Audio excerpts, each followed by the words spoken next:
Fishing news is sponsored by these fine partners. So how'd you do on Friday's Summer Flounder opener here at the Jersey Shore? My kids and I, Alex, Samantha, joined me to take a little bite out of the Great Bay population. But I'll tell you what, those 60-degree water temperatures, actually 58, 59 degrees, I think it had a lot of those fish on lockjaw to start the weekend and perhaps send it through part of the Memorial Day weekend as well. Jim Hutchinson, New Jersey Delaware Bay edition of the Fisherman magazine. 60 degrees, sub 60 is pretty chilly in those backwaters for Memorial Day weekend, but things are definitely getting better here along the Jersey coast. A little bit warmer weather, and I think we're going to get an influx of warmer water by the time you're out this weekend. A washout for a lot of folks for the 3-day Memorial Day weekend. My friend Rick Donofrio said, why is it that it's always the same? The last 3 hours of a 3-day weekend are always the best weather-wise, as that sun came out on Monday afternoon. Another Fisherman family member of ours, Anthony Califano, he does our South Jersey reports. He said he had the very first fluke on a Fish Bites Bob's Your Uncle trailer for himself this year. Very first drift. Now, this wasn't a little small, wasn't enough to be a keeper. He kept at it, but he wanted to let me know that that Fish Bites Bob's Your Uncle trailer was what did it on that very first drift, his first fish of the 2020 season. You folks know what I'm talking about. If you came to see us during the show season and picked up a subscription, you got those Fish Bites for free. Make sure you remember you've got them in the tackle box and use them. I did try again on Monday with my wife, which was probably not advisable. Take my advice. If you've got somebody in the family who's not big on fishing all the time, you don't take her out on a rainy day when the wind gusts are 20, 25 knots. I probably should not have done that. Didn't do so well. I know somebody who did, heard from Ted Hines Sr. on his Parker the Machine. He was out on Monday in Great Bay, my same waters. Must have been working that skinny water. But I'll tell you what, ended up with an 8-pound, 9-ounce fluke that he weighed in at Great Bay Marina. I do think, though, skinnier water is the way to go in this early part of the season. Those back bays and rivers and some of the shallower water. Heard of a lot of fish caught in just 4 to 6 feet of water.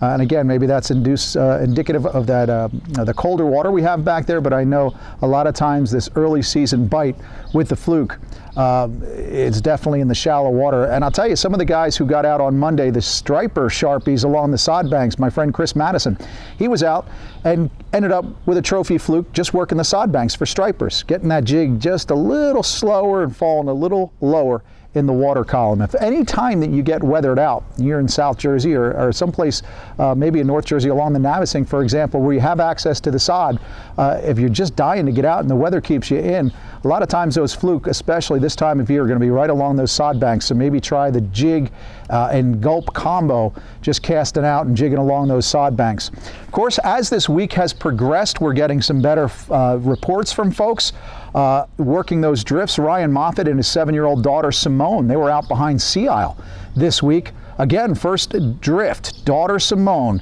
with a gulping minnow did the trick. This 26-inch 6-pounder. Again, first drift.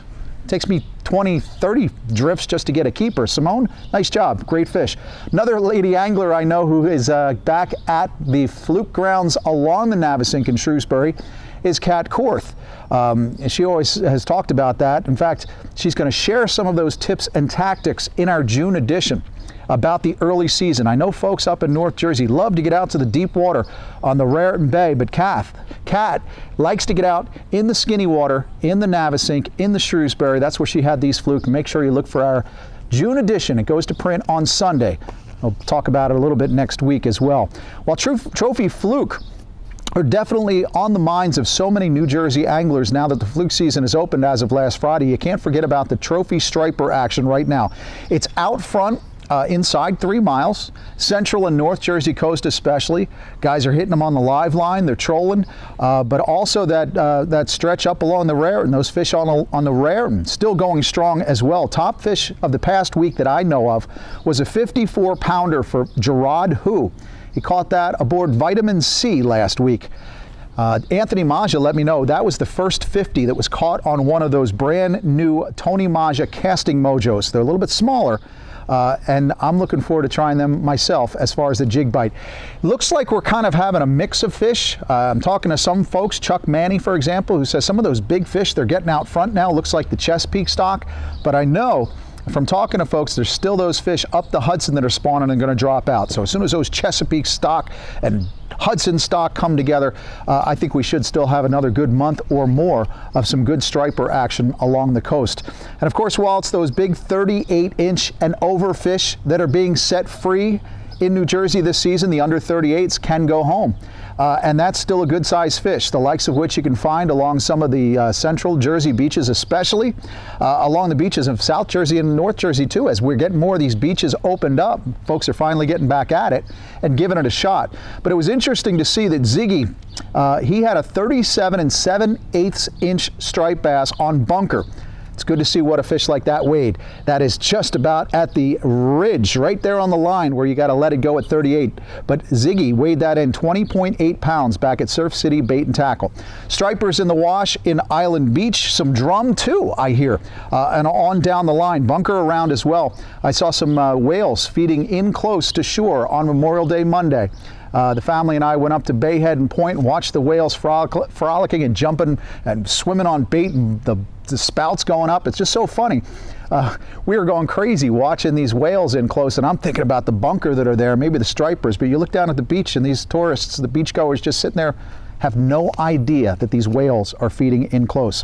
Surfcasters having trouble finding them out front might want to try their backyard. Down in Cape May County, we heard from the crew at Hands 2 Bait and Tackle in Cape May, said Jim found the bite on fire in the back bay using fresh bunker.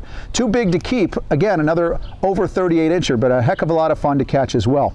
Of course, we talk about Cape May, where the big deal right now, and has been since the beginning of May, is that black drum bite, and it's on fire right now. In fact, we heard from several people this week, too many to share, but Lisa Stapleford said her family hit him to 81 pounds just off Reed's Beach over the holiday weekend. And I know the surf clams are selling as hot and heavy faster than hand sanitizer down in Cape May County right now as that drum bite continues. Look for one of these charters out of Fortescue, the Duchess, or down in Cape May, the Cape Queen charters. But so many of these charter boats just waiting to get out. Some of the party boats as well, the Bonanza taking parties out as well. So we are back in line, so you can get down there and get on that drum bite if you wish. Even bigger specimen came in this weekend on the other side of the bay off Broadkill Beach as Karen Coverdale of Smyrna, she checked in this hefty fish at Lewis Harbor Marina this week, 92 pounds. Not a bad fish. So those big boomers are definitely on Delaware Bay right now. If you prefer to stay on terra firma, I do hear that Broadkill beach stretch has been giving up some stripers and some drum if you're fishing either with clams or with cheddar crab or maybe some sand crabs. And again, some of those smaller drum, those puppy drum, they're in along the wash as well. Cape May, Atlantic Ocean, and even into Monmouth County as well.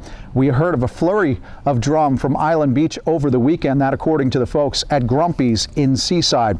Also, of course, out along those front beaches now, whacking bunker chunks or good size eating bluefish. Mona Lehan was fishing with her dad Frank at the Brigantine Jetty, which Andy at Riptide says definitely the place to be if you wanted to see your rod bend.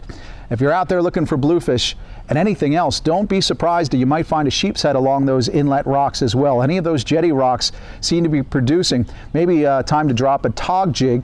If you can get some cheddar crab, maybe try a sand crab, or if you can dig up some calicos in the wash as well, give that a shot. Bluefish, of course, spread out in most of our bays and saltwater rivers throughout New Jersey. If you want to chase birds, anchor up and chunk, maybe troll along some plugs or some of those ponytails. It might be worth a shot wherever you are. Spoke to Frank at Gabriel Tackle in Brick, who said Gary Lowenstein hit Barnegat Bay with his family and caught this nice little bluefish on an orange jig. No make model, we just know that it was orange.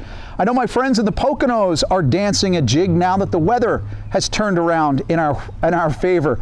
Let's check in with my friend George, the Pocono Outdoors guy. Thanks, Jim.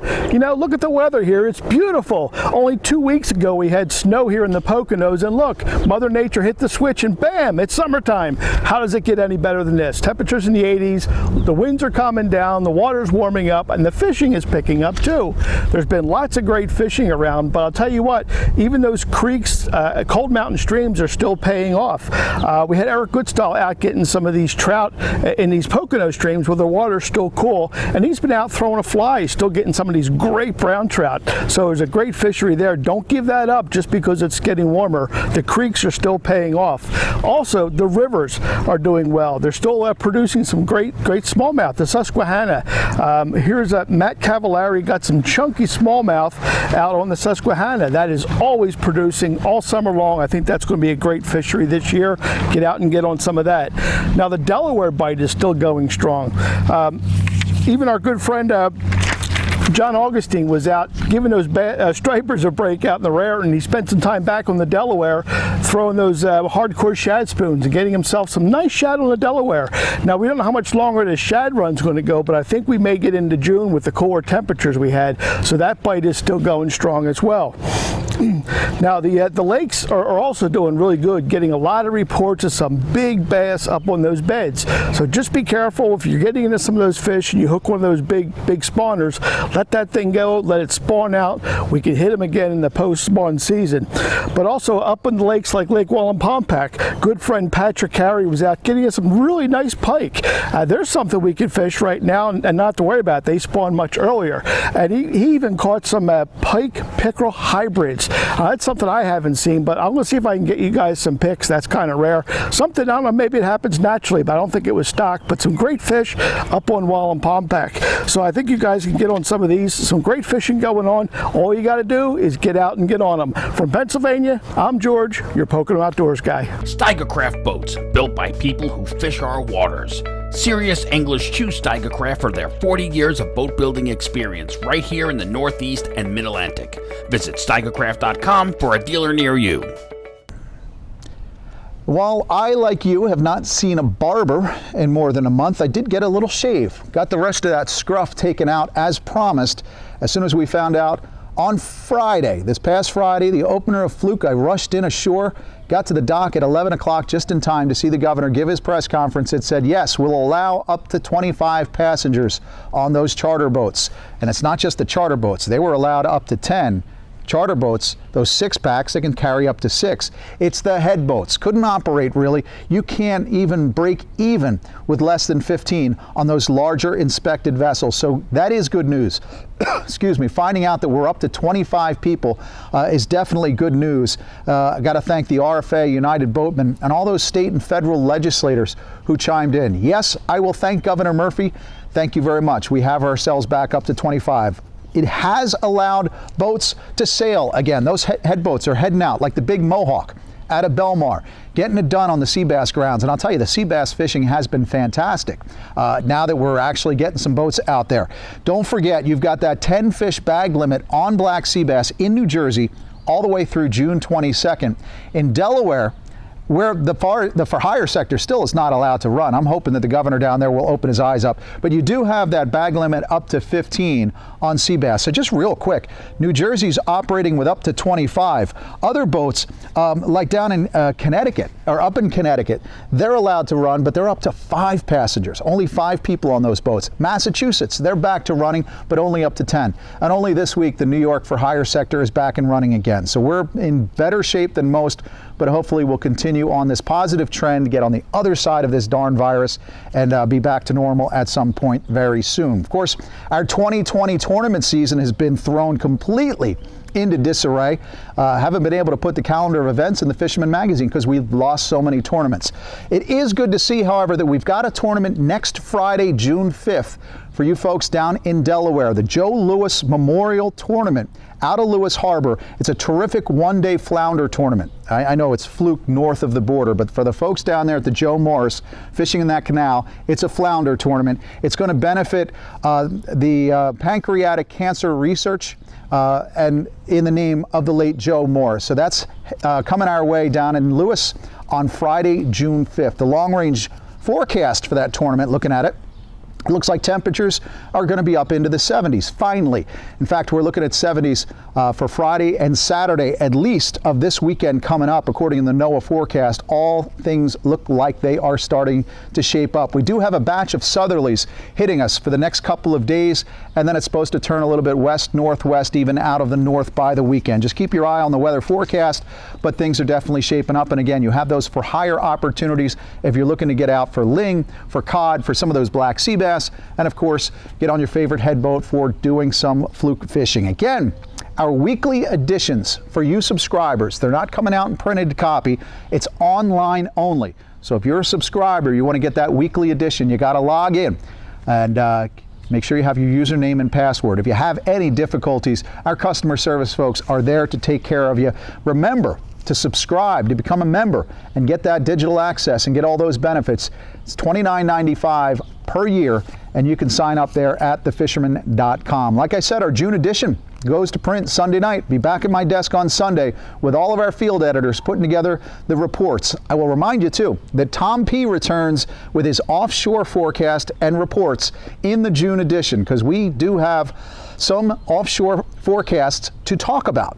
We did find out from the Canyon Runner that they had a successful trip out to the Toms Canyon last week, and of course those bluefin. So that's going to be in our June edition. Will be posted next week. It's good to be back into our summer season for sure. Catch them up this weekend. We'll see you again next week right here at thefisherman.com.